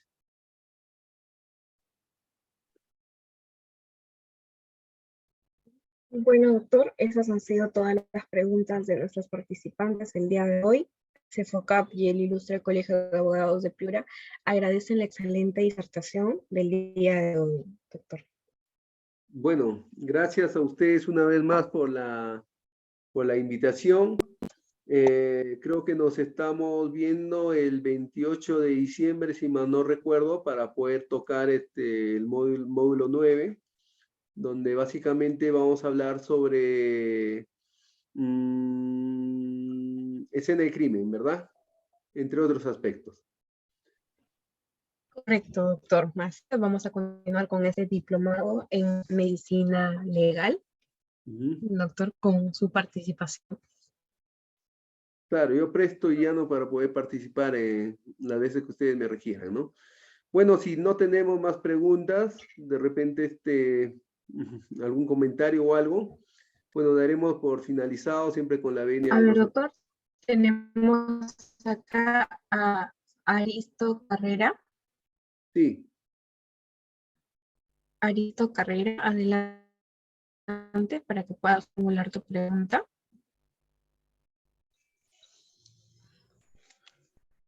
Sí, buenas noches. ¿Me escucha? sí, buenas noches. Sí, buenas noches. ¿Qué tal, doctor? Buenas noches. Sí, con relación a la exposición, genial, creo que quita muchas dudas. Quería consultarle con relación, de repente, cuando hay restos humanos que de repente hayan pasado varios días e inclusive a veces el autor o el presunto autor de esos hechos borra indicios dactilares, ¿no? De las huellas de las manos, y a veces uno no sabe cómo poder determinar quién es la persona. ¿Qué se haría en esos casos? Bueno, gracias por tu pregunta. ¿Trabajas en alguna unidad médico-legal?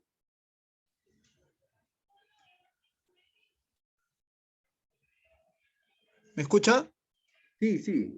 Te preguntaba si trabajas en alguna unidad médico-legal o no, o solo es una, o de repente en tema de criminalística para, Sí, para, sí, trabajo en una institución ¿ya?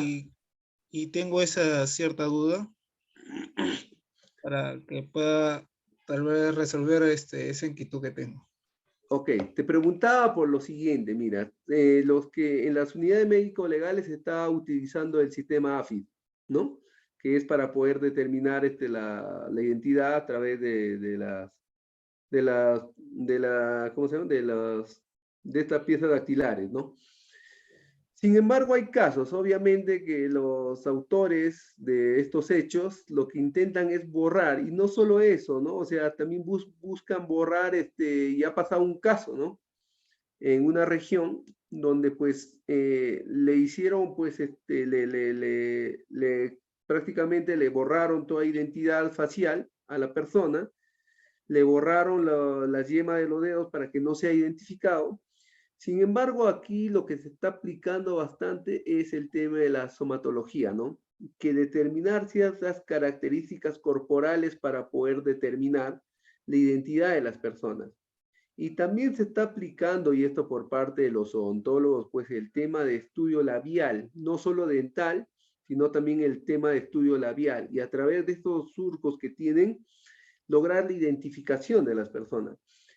Si tenemos ese problema y que el AFIS no nos va a permitir determinar la identidad de estas personas, entonces habría que aplicar otros métodos. Como te digo, ese caso que tuvimos de esta persona que le habían desfigurado completamente el rostro, prácticamente le habían arrancado la cara para que no sea reconocida, y le habían borrado, le habían cortado toda la yema de los dedos, lo que se logró identificar es por el rasgo de la oreja de la persona.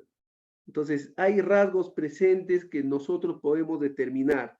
Obviamente, si pasa el tiempo y el cadáver entra en un proceso de descomposición de tejido blanco y no podemos obtener ese tipo de características, para eso nos ayuda el tema de la investigación preliminar o a través del estudio de fichas antemortem, con los rasgos característicos de la persona. Puede ser que la persona haya sufrido de repente un accidente de niño o se haya caído del caballo, entonces presente una fractura en el brazo derecho. Entonces ahí hay una recomposición de tejido óseo, ¿no? Una callosidad que se ha formado, es una fractura antemortem que ha ocurrido. Entonces a través de esos rasgos característicos se puede hacer la identificación de la persona. Porque obviamente las personas perpetradoras lo que buscan es borrar evidencias, ¿no? Borrar este tipo de evidencia, pero para eso se tiene que hacer otro tipo de estudio con tal de no darnos por vencidos y tratar de lograr nuestro objetivo final, que es la identificación, ¿no? Hay que buscar otros mecanismos que nos ayuden a lograr la identificación de las personas. Muchas Gracias. gracias, doctor, por la Gracias excelente a ti. respuesta. Gracias a nuestro participante Aristo por participar. También tenemos acá a Yanina, doctor. Voy a activarle el audio. Adelante, Yanina. Buenas noches. Disculpe, ¿me escucha bien? Sí, buenas noches, Yanina. Doctor, buenas noches. Disculpe, yo tenía una pregunta.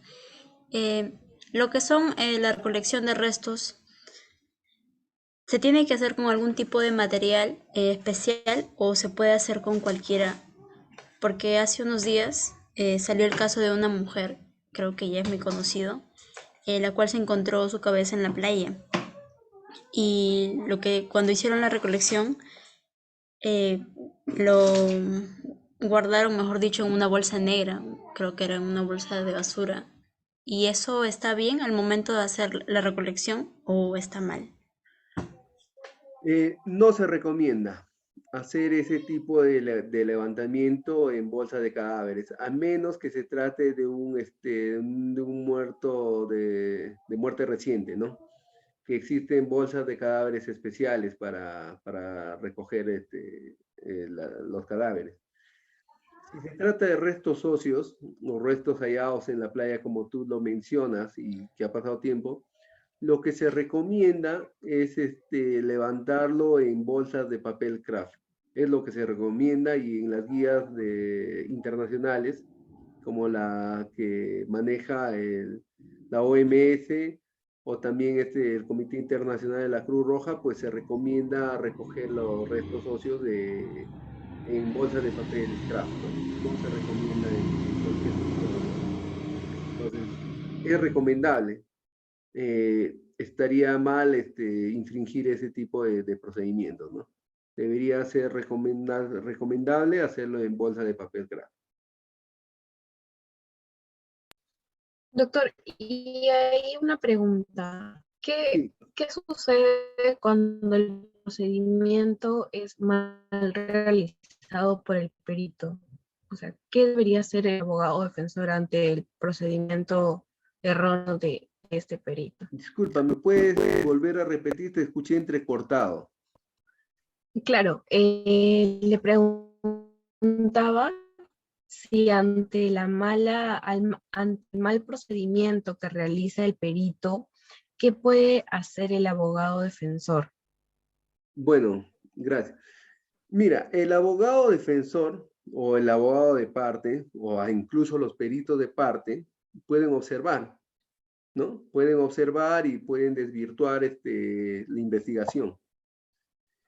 Porque si uno conoce su trabajo y uno sabe los procedimientos, entonces tiene que actuar de acuerdo a la ley. No permitir o hacer cosas que puedan más adelante ser objeto de observación. Por lo tanto, lo que se recomienda pues es hacer cumplir las normas, ¿no? Porque como perito también obviamente la otra parte va a querer siempre desvirtuar nuestro trabajo. Entonces, para eso nosotros tenemos que cumplir las normas, cumplir los procedimientos y basarnos en las guías que nosotros manejamos, ¿no? En el tema de criminalística, ¿no? En el tema de escena de crimen. Entonces, hay guías institucionales y guías internacionales que nosotros manejamos. Es evitar eso, evitar en lo posible, porque como sabemos, nosotros estamos pues en el ojo de la tormenta. Y básicamente cuando hacemos este tipo de trabajos, pues la otra parte, los abogados de parte, los peritos de parte van a estar en constante observación, pero no viendo nuestro trabajo, sino viendo nuestros defectos. Van a querer obtener el mínimo defecto para poder ir en contra nuestra, ¿no? Entonces hay que tener bastante cuidado en el momento de hacer nuestro trabajo, ¿no? Y lo recomendable, pues, es eso, ¿no? Para evitar que el abogado o el perito de parte o cualquier persona pueda, pues, observarnos, ¿no? Hay que tener bastante cuidado con eso. Correcto, doctor. Muchas gracias por las respuestas. Han sido muy claras, explicativas para cada uno de los participantes. Eso se ve reflejado en el chat. Las muestras de agradecimiento por la excelente disertación, doctor. Muchas gracias. CEFOCAP y el ilustre Colegio de Abogados de Piura reiteran su agradecimiento por esta excelente disertación. Ok, gracias, como les digo una vez más a ustedes, a todos los participantes, y pues en espera de cualquier duda, consulta, yo estaré presto para absolverlas. Muchas gracias y que tengan buena noche. Gracias, doctor. Bien, estimados participantes, hemos llegado a la parte final. Ah, doctor, me olvidaba, hay participantes que están requiriendo su número de teléfono. No sé si lo podría consignar, doctor, o mencionarlo para que lo contacten a usted. Bueno, claro, yo estoy presto y llano para poder orientarles en cualquier consulta que ustedes tengan, ¿no? Bueno, anoten a ver mi número para que me escriban o me puedan llamar. 945-06-2726. 2726. Correcto, doctor. Muchas gracias. Nosotros vamos a repetir el número. Ya, perfecto. Gracias a ustedes, que tengan muy buenas noches. Hasta otra oportunidad. Gracias, doctor. Ya, gracias. Bien, estimados participantes, como les comentaba, hemos llegado a la parte final de esta ponencia. Agradecerles por permitirnos capacitarlos a ustedes respecto a estos temas de medicina legal. Recuerden que este es un diplomado, esta ya sería la cuarta sesión de este diplomado. La próxima semana, el próximo miércoles, igual a las 8 de la noche, vamos a ir programando disertaciones respecto a este diplomado en medicina legal. Recuerden también que en el transcurso de esta semana vamos a desarrollar cursos especializados, como por ejemplo este curso en Derecho Procesal Penal sobre procesos especiales en funcionarios públicos, aplicables a funcionarios públicos. Voy a dejar en su momento el enlace de WhatsApp para que ustedes puedan comunicar directamente con la asesora de venta y ella pueda inscribirlos a este curso. Ahora, ¿por qué es importante que ustedes se inscriban a estos cursos? Bien, la importancia radica en el ustedes van a tener acceso a su aula virtual. Voy a compartir un momento, si nos permite también la pantalla. Ustedes ingresan a la página web de CEFOCAP, que es cefocap.es. ingresan los datos que les ha brindado el asesor de venta, o en este caso los datos que están en concepción.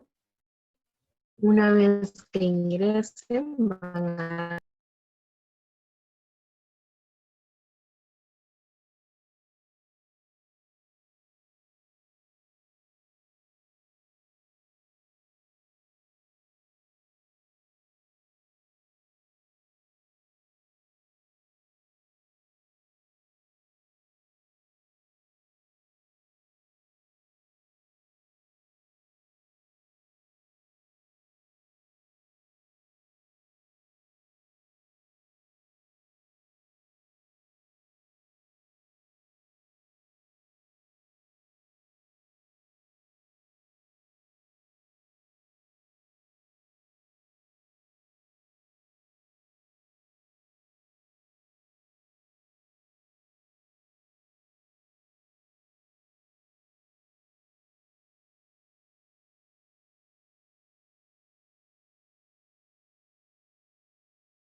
bien, hubo un pequeño problema de redes, tenemos participantes, pero ya está